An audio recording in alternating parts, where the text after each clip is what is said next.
Recording footage for my video.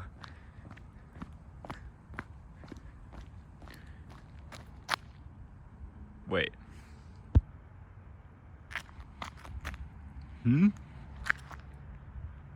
Why is there a sidewalk on this? Why isn't there a sidewalk on that street?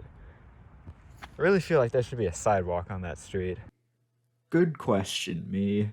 Why isn't there a sidewalk on that street?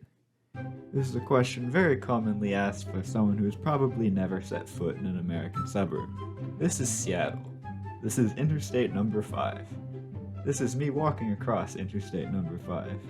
And these are approximately 274,000 cars that cross I-5 every single day. This is a suburb. Though not as full of noisy cars as the big city, it is still very much full of cars. Cities around the world have always typically been people-focused, prioritizing someone's ability to get wherever they need to go, however they please. Even the dense, highly urbanized areas of North America feature gigantic sidewalks, bike lanes, and entire roads full of people walking down them. Yet the suburbs... 20 minutes to the nearest bus stop, and that bus only goes a certain direction at certain times of the day. If you're trying to go the other direction, take this L. The weekly grocery trip can be done one of two ways. Either walk 40 minutes in each direction, or hop in your car on the highway. That'll get the job done. The state of the urban world we live in currently has a lot of problems with it. I obviously can't touch on everything, so I'll just make a few major points that, if addressed, could set cities back on track to being what they once were. Good.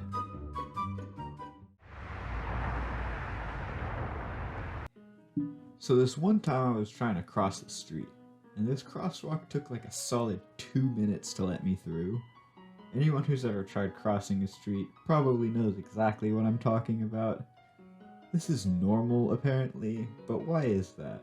Also, why are these roads so wide? Oh, we're back here again. People live here, but no one works here. They all work in the urban places, and they need to get there somehow. And this is where cars and roads get their reason to exist, to take people from very, very far away into the urban center. As well as other places, but mainly that. So there are the wide roads, and there are also these things called highways, extra wide roads, where drivers can comfortably slam their feet on the gas pedal and get to downtown in, 24 minutes. Not bad. But making it easy for the driver came at the cost of the sanity of the pedestrian, who really doesn't want to wait for 2 minutes to just cross the street. Also, having such a high priority on cars made it so sometimes people just straight up forgot about pedestrians entirely. It wasn't always like this. In fact, up until about 80 years ago, it was quite the opposite. That is, until about the 40s or 50s, when America decided that the automobile would be a higher priority than the pedestrian. And this is where we get the highways and the faraway suburbs that are really only meant to be accessible by people who own cars. Now, for people who don't own cars that do live in suburbs, there is still one saving grace that could turn a normal suburb into a really good one. Seattle. I live here, and I like to think I know the place pretty well. Seattle's suburbs are top of the line. Here are just a few good things about them that if your suburb has, it's also probably very good.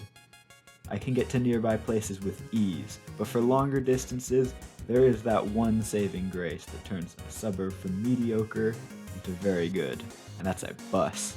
And Seattle has a lot of buses. This is the 65. It comes by my house every 15 minutes. That's pretty good. It can take me all the way to the University of Washington, where I can then hop on a very cool train. Finding a generic suburb in this city is extremely rare. But then a tragedy happened. My dad moved out of Seattle. He moved one county north to Mountain Lake Terrace in Snohomish County. And the experience... Yeah, there are no sidewalks here. there's a sidewalk over there, but for some reason it doesn't go over to this street. There's a sidewalk on this street, but that's just because it's one of the main roads here. This road is also actually home to one of the very few bike lanes in Mount Lake Terrace. Yeah, there's only 2 of them from what I've seen. If you go up the hill here, you see some more lines. I originally thought these were bike lanes, but yeah, no. Yeah, they're parking spaces actually. Yeah, not for. Oh.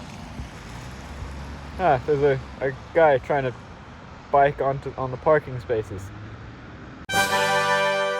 This is the 112, my Lord and Savior, the only bus that goes near my house regularly. I put regularly in big quotation marks because there's one glaring problem with this bus. It comes once an hour. That's so bad. Why? I'm lucky enough to live like a 3-minute walk away from a shopping center, but I know that most people in the suburb do not have this luxury. And with public transport that bad, yeah, I understand why you have a car. And this is why so many people have cars, because they need one. We've built a system where we can't get around without our car, because there are no good alternate options. But there's something worse than this level of inaccessible city. Oh god, they put an interstate right through the middle of the city. Why did they do this? Well, the road had to go somewhere. Perhaps you've tried crossing the street before. How about you try and figure out how to cross the freeway? You might mistake it for a wall the way the interstates literally separate parts of neighborhoods and cities. Take Issaquah, for example, which has its highland and downtown region separated by I-90 slicing right through it. Consider that the Issaquah Highlands are a generic suburb, so not everyone living there works there. People would like to leave the place. So what are your non-car options? Well, I wouldn't recommend walking. Is there a bus? Oh, there is. But it takes 20 minutes to walk to the bus stop. And just to show you guys how truly bad that is, I have gone to Issaquah. I am in the center of the Highlands right now, and I am now about to walk all the way back to the bus stop. So if you'd like to join me on a very casual 20-minute walk down a long road. Yes, I have just wasted 40 minutes of my life to make this point, but all this to try and simulate what it'd be like for the average commuter to try and leave the Highlands without a car. Now, a 20-minute walk isn't that much in my opinion, but it's kind of pushing it for a walking commute, and a 20-minute walk in the rain, as I was experiencing it, is especially unpleasant. So I understand why people would instead choose to drive, even if it's just to the bus stop. And yes, people do in fact drive to the bus stop, because this stop is a park and ride. Park and ride garages are only a half solution to the problem that you don't have a bus to cover the amount of distance that it takes people to drive to the park and ride. They're better than nothing, but it's the service of buses that's the thing that needs to be improved.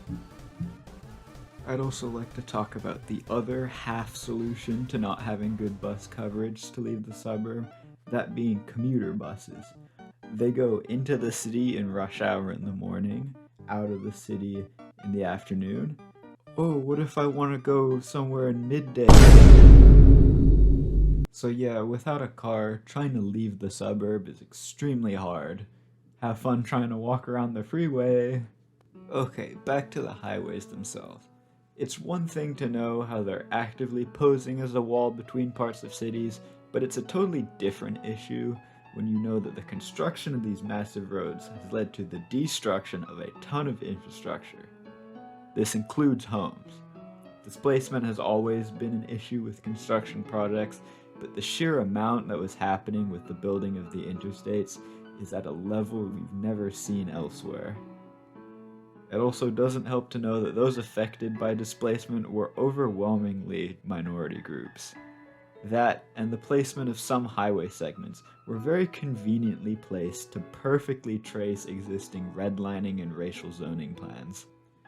There are countless examples of this happening, but here are some more local ones that I found. There's a lot more to this topic than I'm summing up in this short segment, but if you're interested in actually going more in depth, I did make an essay on all of the stuff I'm talking about in this video, where I go way more in depth than a video would really allow. So if you're interested in going deeper, I encourage you to read that. I'd also like to quickly touch on one final thing, a solution to the suburbs being so bad. Just move out. Easy. Well, suburban residents are typically wealthier than those who live closer to the urban core, so having a bunch of rich people move into an area... Oh wait, there's a word for that. Gentrification is bad because the people who live in the neighborhoods closer to the urban centers aren't really the ones who can afford to pay the price of these pricey suburban homes. These people are also more reliant on social services and public transit that are found in the city, and we all know the state of public transit in most suburbs, so we can't have wealthier people price other residents out of their home and just hand the suburbs over to them. So, what can be done?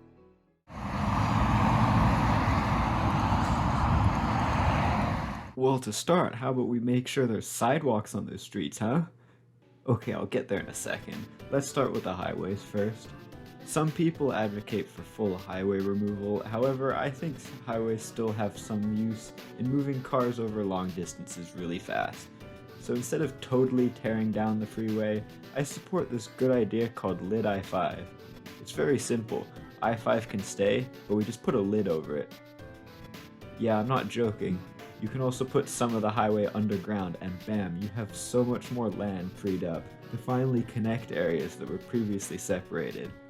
Projects like this have been done before, so it's definitely feasible for Lid I-5 to work.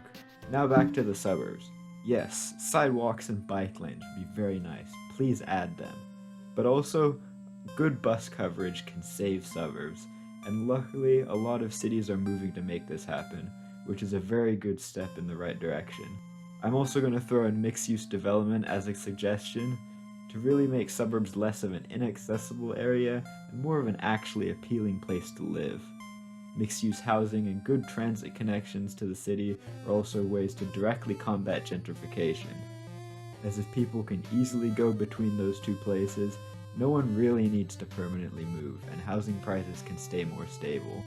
Combine accessible, exciting suburbs with public transit that connects these areas to the urban core, with a lid over a highway that now properly connects communities instead of keeping them apart, and urban and suburban communities will thrive on their own and with easy ways to connect with each other.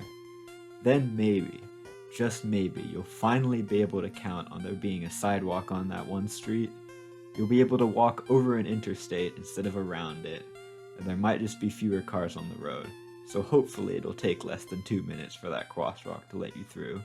Suburbs and highways don't need to be bad.